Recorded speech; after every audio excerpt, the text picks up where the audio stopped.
Hello, happy holidays, and welcome to episode 204 of Tall Guy Talks Travel with Rick Doherty. Of course, I am your host, Rick Doherty. My guest today is Janelle Jones, and our topic will be straying away from the theme parks. Janelle was so committed to travel that she sold everything and bought an RV to drive around the United States, Mexico, and Canada. She also has a lot of advice for women who are traveling on their own. Before we get going, we're in the last week of Vlogmas. All December, I'm posting a video, vlog, or podcast every day for the month of December. I tried this in 2022 and 2023, and it really helped us grow our subscriber count. To be 100% honest, it hasn't really helped us jump in subscribers that much in 2024, so please make sure to click that button on the Tall Guy Talks Travel with Rick Doherty YouTube channel, especially if you're here for the first time, because we have a unique topic this week. Still to come this month, I have a dining review from Maya Grill at Disney's Coronado Springs Resort in Walt Disney World, an interview with the lead singer of a tribute band that's famous on multiple continents, and we will be enjoying some theme park rides as well.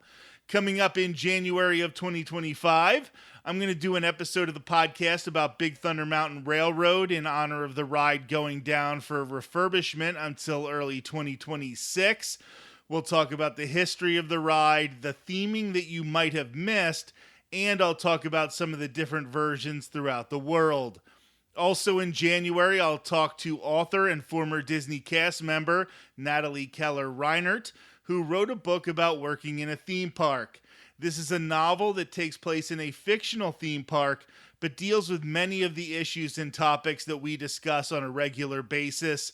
When I first started reading it, I could not put it down for hours. You Must Be This Tall will be released to the public in early January, and I think it would be a great read for somebody who enjoys this podcast and is looking to read more as a New Year's resolution. As many of you remember, my co-host Maz and I spent a night at the Orlando Informer meetup at Universal Orlando Resort earlier this month. There will be 2 episodes of the podcast in January in which Maz and I will talk about the event and whether we think it's worth it for you.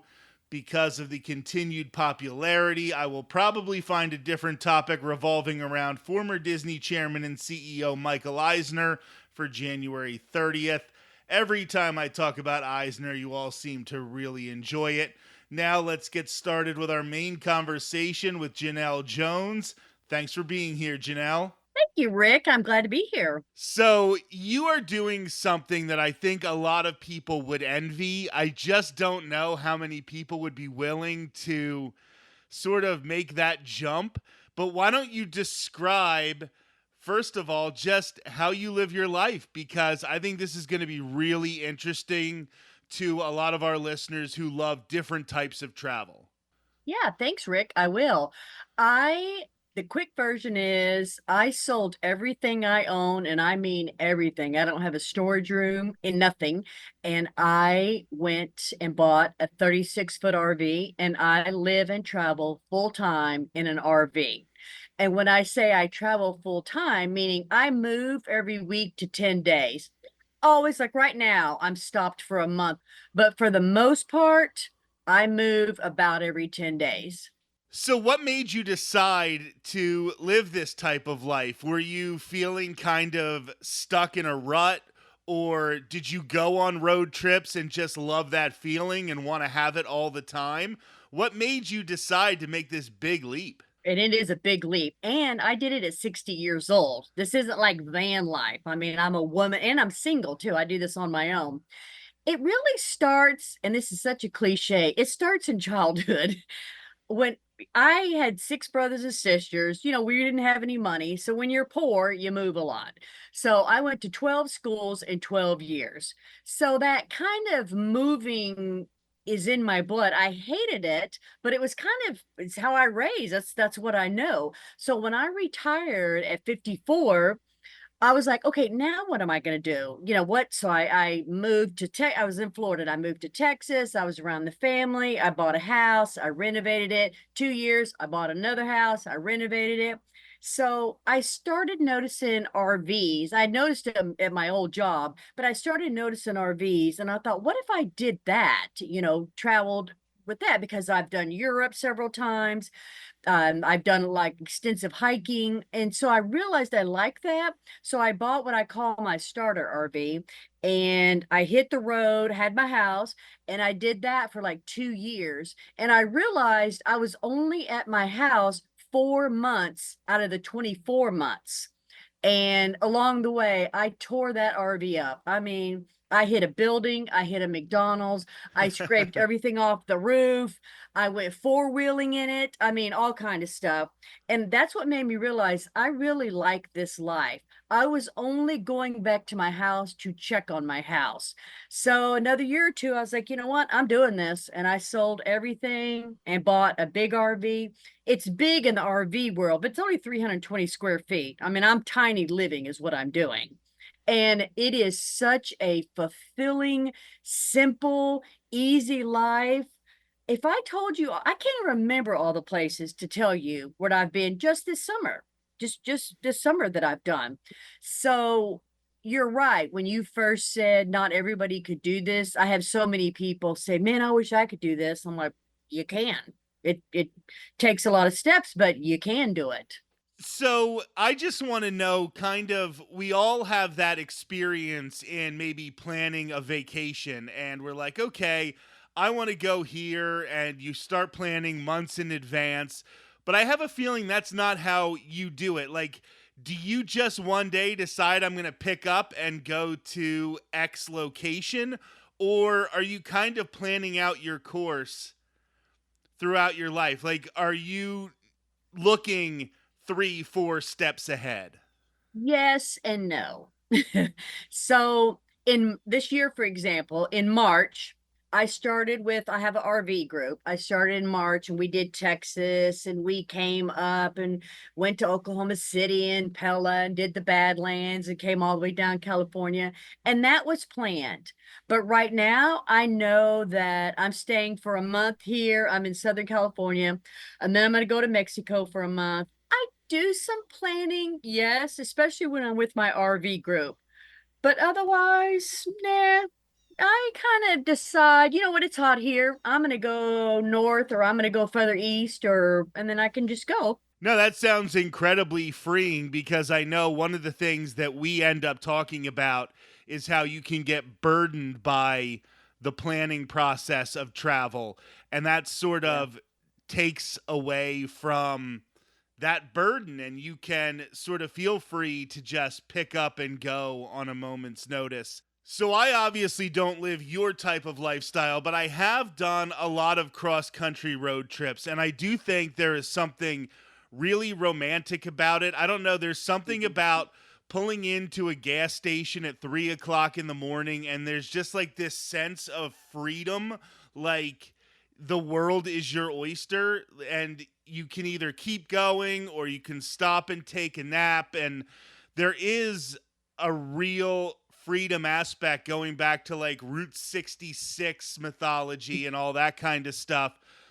So, do you end up having that type of feeling all the time, or does this, just like anything else, start to settle in and just be your life? There definitely is freedom in this. Yes, that whole Route 66 and all, absolutely, there's that freedom.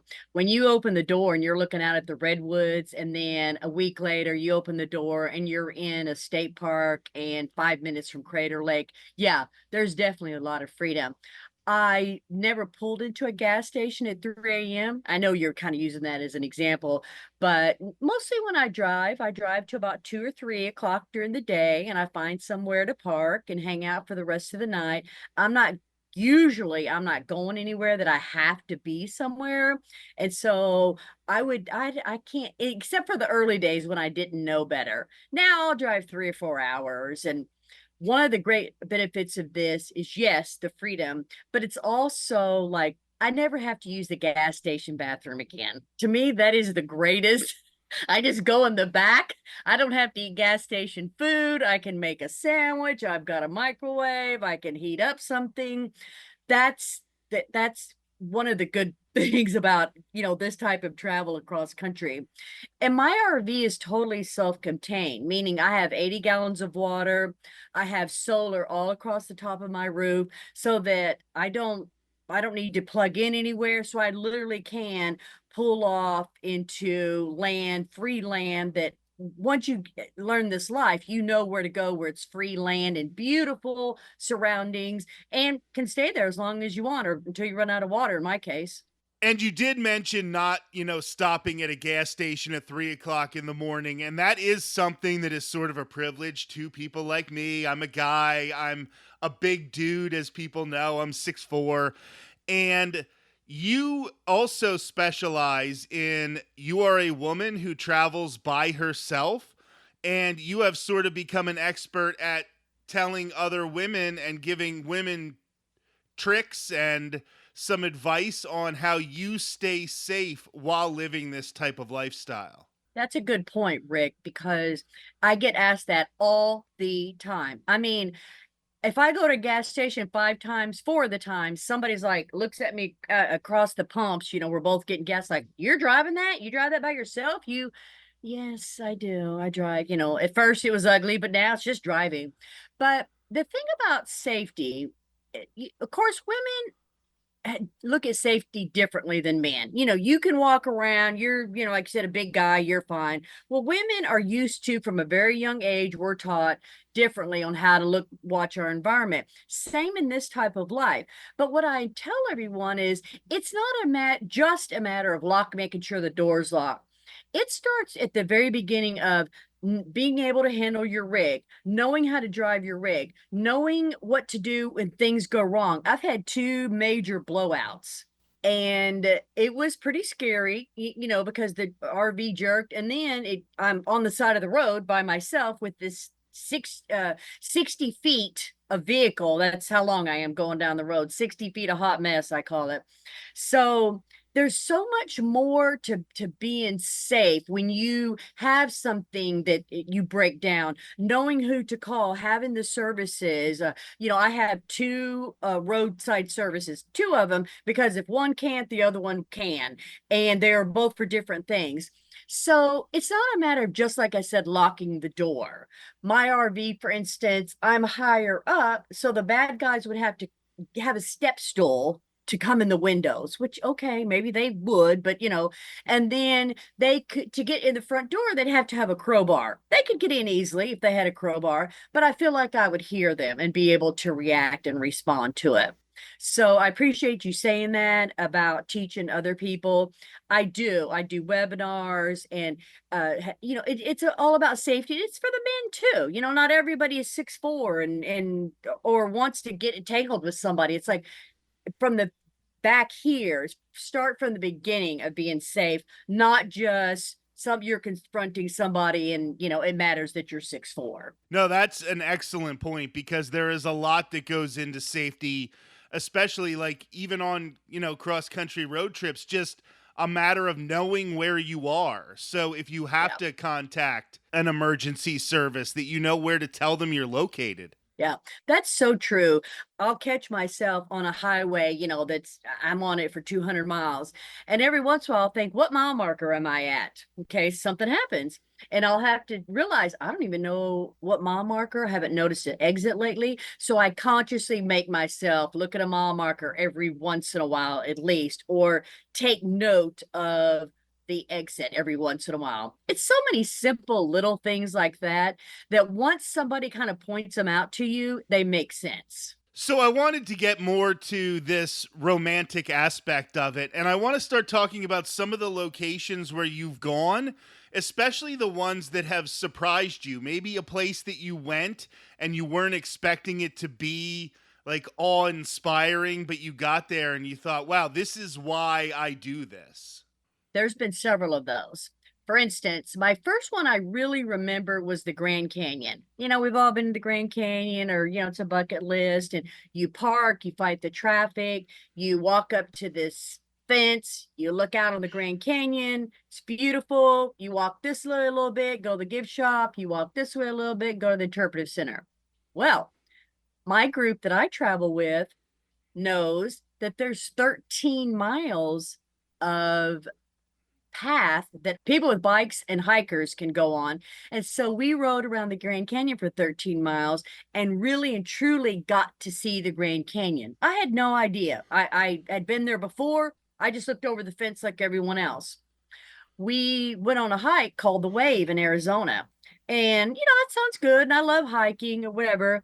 But I didn't realize until later this is a hike that's by lottery and 200,000 chances people, or I don't think it's people, but 200,000 times a year, people try to win this lottery for like, I don't know, 16 people a day. And one of the guys in my RV group won. And so we got to go on this hike, the Wave. It is an unbelievable, awe-inspiring. Look up the Wave if you've never seen it. That is another one. We just did Crater Lake. That was, we did a boat ride on Crater Lake, and you've been on our boat rides. Well, this Crater Lake is like the cleanest lake in the world. We put our cups in it and drank straight out of the lake. That was really something special and that I didn't realize either. And I could go on and on. I mean, we went to a tulip festival in Iowa where this little bitty town plants 200,000 tulips, 250,000 tulips, and opens their arms to the world. And thousands of people come to Pella, Iowa for this tulip festival. Do you find there are parts of the country where this is easier? Like, I know you've mentioned a lot of Arizona, California. You've talked about Texas a lot. Is it hard to live this kind of lifestyle and head like to the Northeast? Is it much easier to be in kind of the open roads of the West? Or do you make your way up towards New England and New York and those places as well? That's a good question, and I get that a lot. The only reason I keep mentioning California, Arizona, because I've been on the West Coast now since I don't know, July, something like that, when I went to Mount Rainier, by the way. But no, normally I'm an East Coast girl. My daughter lives in Florida, and I've done the East Coast many times, which the East Coast is awesome because it's so much full of history of the United States. And I wouldn't say I was a history buff until I traveled up the East Coast, and wow, it's great. I've done Canada over there, and I'm fixing to maybe go back to Newfoundland in 2025. And I hadn't decided yet. Once you learn the tricks of this lifestyle, you can travel anywhere. You know how to do it and where to go. The East Coast has challenges that the West Coast doesn't have, and the same for the West Coast. So, once you learn, you can go anywhere. And when you were adjusting to driving this gigantic RV, which, I think a lot of people would have a hard time. I mean, I drive a Prius, so I'm like right down at the ground, right? When you were learning to drive this big vehicle, did you find it easier when you were kind of in the middle of nowhere driving the highways of the West, or did you find it easier to kind of be in traffic in the East, or was there kind of a combo? It's kind of a combo. By the time I got this RV, I was much better. Now, yes, have I taken out some curbs? Quite a bit. Oh yeah. Not as bad now, but I have taken out a few curbs. I take out this left back two tires, quite a bit on the curbs. But you get a couple alignments at $300 and you learn to check yourself going on those curbs. The first RV, my starter RV, that's the one that really, wow, I had no idea what I was doing. And it didn't matter if I was East Coast or West Coast. I was all over the place. I'm the type of person that I'm all in or all out. If I see other people drive an RV, I can drive an RV too. Yeah, not really. When you buy an RV, the salespeople will tell you, why don't you go and park in your driveway or park close to your house and, learn the little ins and outs and how to work this. Not me. I bought this thing, took a left, and went straight to California for a gathering. I didn't have hot water the first 5 days because I couldn't remember how to turn the hot water on. So, I suggest to people don't do it how I did it. Go and sit for a few days. Like I said, I offer a webinar on just getting started. You bought the RV and now you're fixing to leave. Now what? So, watch for that. And it's free. And it's just, I talk about tips that I've done that I wish somebody would have told me. Well, yeah, why don't we take this opportunity right now for you to talk about your website and some of the places where people can find your webinar and just some of the resources that you put out there to help Mhm. other people who might want to live this life. Okay. Yeah. One of the main things is I have an RV club now for single or solo, not single, solo travelers. Almost all of us are not married, but we do have some marrieds that for whatever reason their spouse doesn't want to or can't travel, whatever. But it's for solo traveling. We go all over the United States, Canada. We're fixing to go to Mexico. And the group is called Wandering Individuals Network, or WIN for short. And the club is 36 years old. I just bought it last year. I love the club so much. I was like, you know what? I can take this to the next level. So, like I said, we got about 350 members. We don't all travel at the same time, thank goodness. But you go on the website, Wandering Individuals Network, and you can see all the trips that we're fixing to do or are doing. We've got Florida coming up and Western Winter coming up, a kayaking trip, and we got all kind of fun stuff. And you pick and choose and go where you want and stay as long as you want. That's the beauty of the club. Awesome. That sounds amazing. Now, I know we talked about some of the places that surprised you in a positive fashion, but I think everybody who has traveled has also run into those places that they were really, really excited to visit. And then they got there and they were like, wow, this like wasn't what I was expecting, but in a negative way. Were there any places that really disappointed you? There's two things. The easy one is, like I told you earlier, I stop every day about 2 or 3 o'clock on the days that I'm driving. Well, one day I didn't, and that is a pretty strong rule that I have with myself. And two times I haven't. Two times I went against my own rules, and it was dark. And one of the places was beside as a old furniture, it was right off the highway, and there was a grocery store and like an abandoned, looked like furniture place. So I was like, oh, you know what? I'll pull right in this furniture place and stop here, and just sleep for the night, get up and go, keep going in the morning. Well, I got up in the morning, opened the door, and I am in. I didn't. On the other side of me, there's a whole back row of bail bonds, check cashing, liquor stores, and people hanging around in lawn chairs looking at me. And I'm like, okay, and I look to make sure, do I still have all my tires and my rims, and my car's still back there? And it was fine. But I shut the door in my pajamas, holding my coffee cup, turned the key on the engine, and drove off. That's the great thing. So I've learned not to do that. Another thing that I'm disappointed in, and boy, are people not going to like this, is national parks. My rig is big, and national parks generally are not big rig friendly. The spots were made years ago for smaller RVs. And so if I can get in an RV in a national park, that the trees are always overgrown. They don't trim them up like a campground does. They don't trim them. And I don't know if that's budget or just to keep it, nature looking, which I can appreciate both of them. But I generally stay away from national parks because I get there and it's just such an ass whipping to get in there and get parked, and my RV gets beat up, and so I just stay away from national parks. Like I said, I know people are not going to like that, but for me, that's one of the problems that I have, and I just stay away from them. I know this is going to be a weird question, but like, as far as the government is concerned, like, where do you vote, and what are those type of things? Like, where does the government think you live? That's a good, I get that question a lot too. The logistics of this life. How do you get mail? How do you get prescriptions? How do you go to the doctor? Yes. Now remember, once you get into this life, very simple, very easy. Let's go to the government first. My official address is in Box Elder, South Dakota.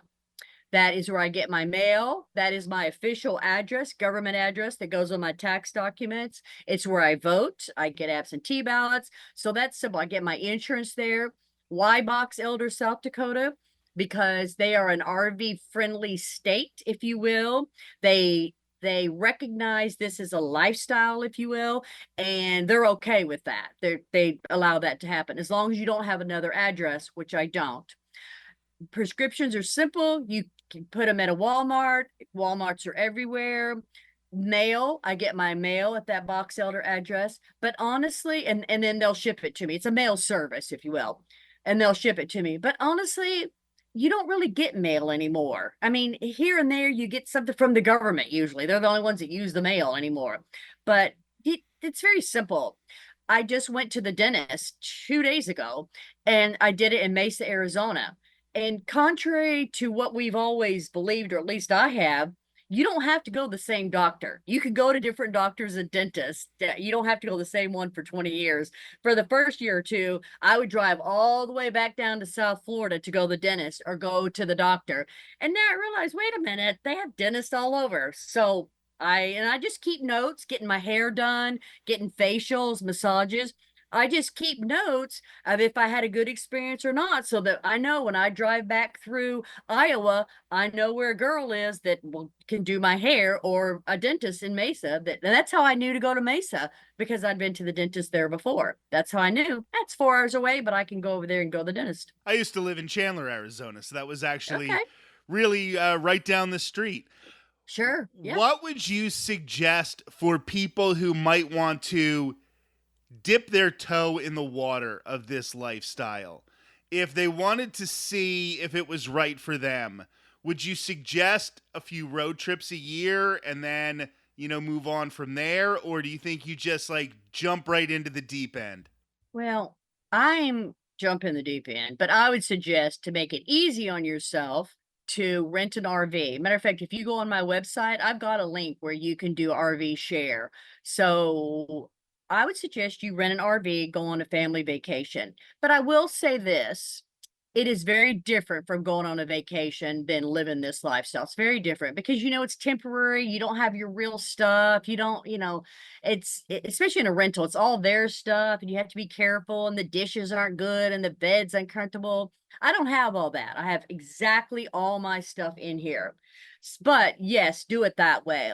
And then I would suggest looking on the internet and going to see RVs for sale, to narrow in on what kind of RV you want. There's several different kinds, so it's what kind do you want? And then after you've narrowed in, do you want a trailer that you pull behind a truck? Do you want to drive it? Do you want the kind with the camper over the truck? Then once you have that kind of narrowed down, then go to RV shows. Because what happens is people go to RV shows like I did, and they're all over the place of what they want. And then what catches their eye is the good sofa, or they really like the layout on this, as opposed to, is this doable for my lifestyle?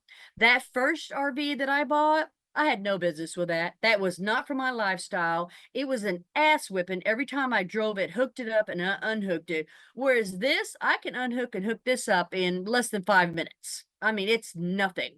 So because it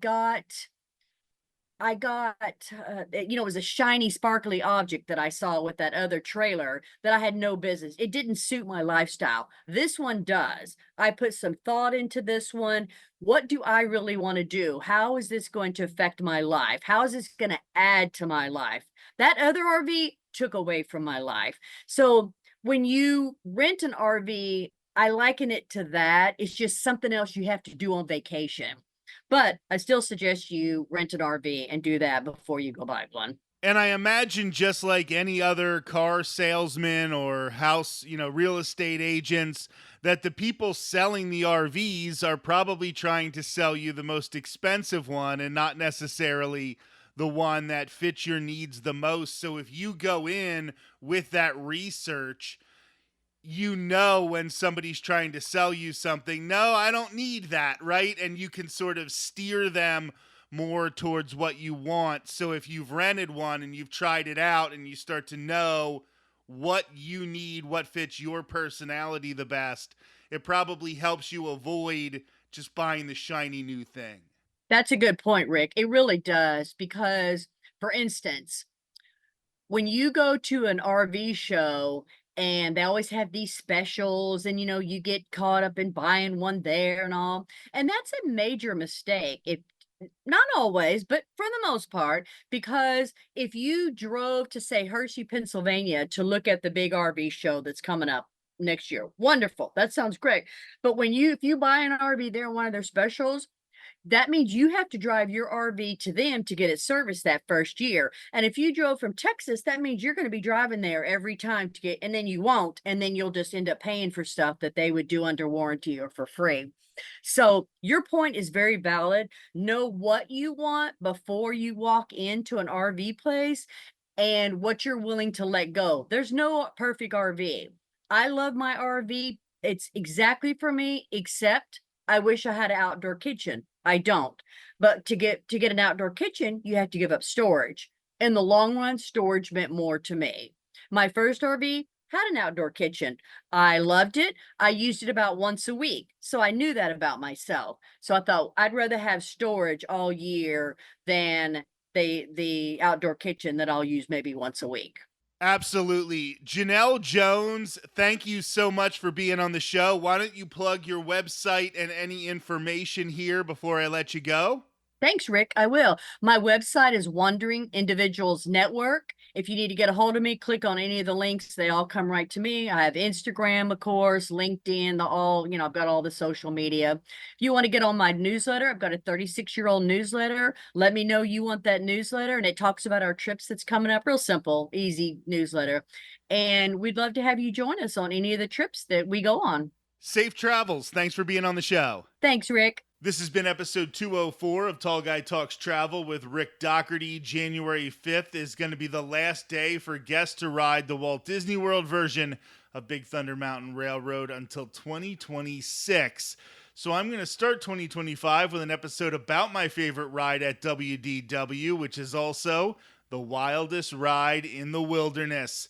That will be next Thursday on Tall Guy Talks Travel with Rick Doherty. Until then, have a great week and a great new year.